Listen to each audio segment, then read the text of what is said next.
गरीब मेहनती बाप की कहानी शुरू होती है एक छोटे से गांव से, जहां हरे भरे खेत, नदियां और मिट्टी की खुशबू हर तरफ बिखरी हुई थी। गांव बहुत साधारण था, लेकिन वहां रहने वाले लोग मेहनती और सादगी से जीवन जीने वाले थे। उसी गांव के एक छोटे से कोने में एक गरीब परिवार रहता था। परिवार में पिता रामू, उसकी पत्नी गौरी और उनके दो छोटे बच्चे मोहन और सोनू थे। घर उनका बहुत ही साधारण था।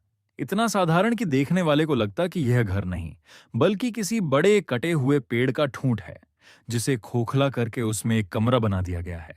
छप्पर टूटता फूटता था, बारिश में पानी टपकता था, गर्मी में घर तंदूर जैसा हो जाता और सर्दी में घर बर्फ जैसा जम जाता। लेकिन इस गरीबी और कठिनाइयों के बीच भी परिवार में प्यार और अपनापन भरपूर था। रामू दिन रात मेहनत करता। सुबह सूरज निकलने से पहले ही वो उठ जाता, जंगल जाता, वहां से लकड़ियां काट कर लाता, फिर उन्हें गांव के बाजार में बेचता और जो थोड़े बहुत पैसे मिलते उन्हीं से घर का खर्च चलता। कभी कभी खेतों में मजदूरी करता, कभी ईंट ढोता, तो कभी दूसरों के जानवर चराता। उसके पास अपनी जमीन नहीं थी, लेकिन मेहनत और ईमानदारी उसके सबसे बड़े हथियार थे। उसकी पत्नी गौरी घर का पूरा काम संभालती, मिट्टी के चूल्हे पर खाना बनाती, बच्चों की देखभाल करती और पति के लौटने का इंतजार करती। कई बार ऐसा होता कि घर में खाने को सिर्फ नमक और रोटी ही होती, लेकिन गौरी उसे भी मुस्कान के साथ परोस देती, ताकि बच्चे और पति उदास न हो। बच्चे मोहन और सोनू छोटे थे, लेकिन सपने उनके बड़े थे। मोहन कहता कि वह पढ़ लिख कर मास्टर जी बनेगा, ताकि गांव के हर बच्चे को शिक्षा मिले, और सोनू कहता कि वह डॉक्टर बनेगा, ताकि गांव में कोई गरीब बिना इलाज के न मरे। बच्चों के इन सपनों को सुनकर रामू और गौरी की आंखों में आंसू आ जाते। उन्हें खुद तो पढ़ाई का मौका कभी नहीं मिला, लेकिन वे चाहते थे कि उनके बच्चे जरूर पढ़ लिख कर कुछ बने। गांव का स्कूल तो मुफ्त था, लेकिन किताबें, कॉपियां और कपड़े खरीदने के लिए पैसे चाहिए थे।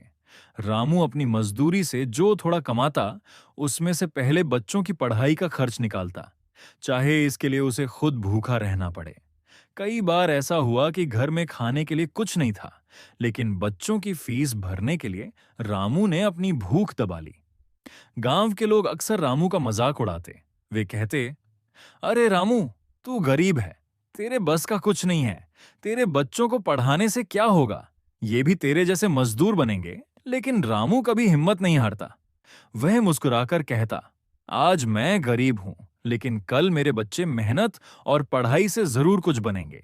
यही उसकी सबसे बड़ी ताकत थी। वह कभी हार नहीं मानता। सर्दी की एक रात थी, जब घर में सिर्फ एक कंबल था, बच्चे सो रहे थे। रामू ने धीरे से कंबल बच्चों पर डाल दिया और खुद ठंड में कांपते हुए पूरी रात जागता रहा। गौरी ने देखा तो बोली, तुम्हें भी ठंड लग रही है, तुम भी कंबल ओढ़ लो। रामू मुस्कुराकर बोला, मुझे आदत है ठंड सहने की, लेकिन मेरे बच्चों को ठंड नहीं लगनी चाहिए। ये सुनकर गौरी की आंखें भर आईं। ये था एक गरीब बाप का असली त्याग। दिन गुजरते गए, बच्चे बड़े होते गए। उनकी पढ़ाई में लगन देखकर गांव के मास्टर जी भी हैरान थे। वे कहते, रामू, तेरे बच्चे बहुत होशियार हैं। तूने सही किया कि गरीबी के बावजूद उन्हें पढ़ने भेजा। यह सुनकर रामू का सीना गर्व से चौड़ा हो जाता। एक दिन खबर आई कि जिले में एक बड़ी परीक्षा हो रही है। उसमें पास होने वाले बच्चों को शहर में मुफ्त शिक्षा और छात्रवृत्ति मिलेगी। मोहन और सोनू दोनों बहुत खुश हुए, लेकिन समस्या ये थी कि फॉर्म भरने और यात्रा के लिए पैसे चाहिए थे। रामू के पास इतने पैसे नहीं थे, लेकिन उसने हिम्मत नहीं हारी। उसने घर के कुछ बर्तन और औजार बेच दिए, ताकि बच्चों का सपना अधूरा न रह जाए। परीक्षा का दिन आया। दोनों बच्चों ने जी जान से मेहनत की थी और परीक्षा में शानदार प्रदर्शन किया। कुछ महीनों बाद जब परिणाम आया, तो दोनों का नाम सबसे ऊपर था। ये देखकर पूरे गांव में हलचल मच गई। जो लोग पहले रामू का मजाक उड़ाते थे, वही अब उसकी तारीफ करने लगे। बच्चे शहर गए और पढ़ाई शुरू की। रामू और गौरी गांव में ही रहते और बच्चों की हर सफलता पर गर्व महसूस करते। समय बीतता गया और आखिरकार वह दिन आया जब मोहन मास्टर जी और सोनू डॉक्टर बनकर गांव लौटे। पूरे गांव वाले इकट्ठे हो गए। लोग हैरान थे कि यही रामू के बच्चे हैं, जिनके लिए कभी कहा जाता था कि ये कुछ नहीं कर पाएंगे। लेकिन आज वही बच्चे गांव का नाम रोशन कर रहे थे। मोहन ने गांव में ही एक स्कूल खोला और सोनू ने अस्पताल। अब गांव का कोई बच्चा पढ़ाई से वंचित नहीं रहता और कोई गरीब इलाज के बिना नहीं मरता। रामू की आंखों में आंसू थे। उसने आसमान की ओर देखा और कहा, हे भगवान, अब मैं निश्चिंत हूं। मेरे बच्चे वही बन गए जिसका मैंने सपना देखा था। गौरी ने उसका हाथ थामकर कहा, देखो रामू, तुम्हारी मेहनत और त्याग ने ही हमारे बच्चों को यहां तक पहुंचाया है। आज सच में तुम सबसे अमीर बाप हो।